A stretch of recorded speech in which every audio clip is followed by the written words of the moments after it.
Hi friends, నమస్తే. Welcome to honours kitchen. మూడో రోజు అమ్మవారికి నైవేద్యంగా కొబ్బరన్నం తయారు చేసే విధానం.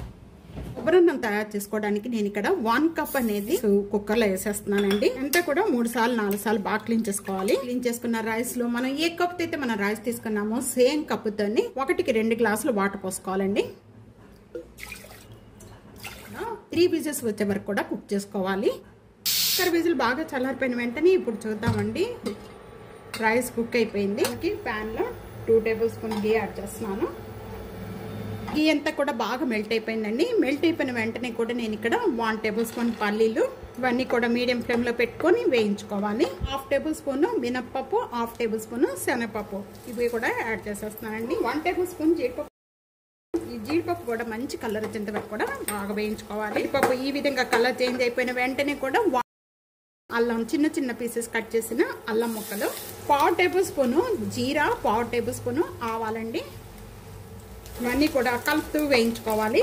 ఇలా వేగిపోయిన వెంటనే కూడా మిరియాలు యాడ్ చేస్తున్నాను. 1/2 టేబుల్ స్పూన్ మిరియాలు, పచ్చిమిర్చి, ఇంగువ కూడా బాగా వేగిపోయినాయండి. ఇప్పుడు లో ఫ్లేమ్ లో పెట్టుకుందాము. 1/2 చిప్ప తీసుకున్నానండి.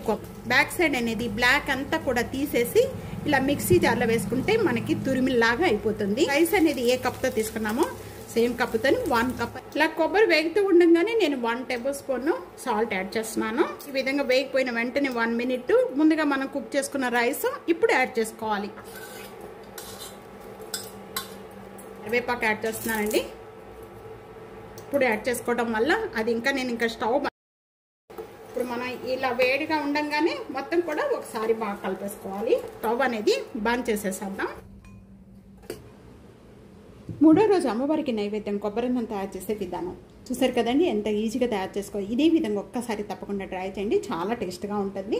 ఇదే విధంగా ట్రై చేసి మీకు ఎలా ఉందనేది కామెంట్స్లో తెలియజేయండి. వీడియో నచ్చితే ఫ్యామిలీకి, ఫ్రెండ్స్కి video share and like, comment, subscribe చేసుకోవడం అస్సలు మర్చిపోద్దు. Thank you for watching.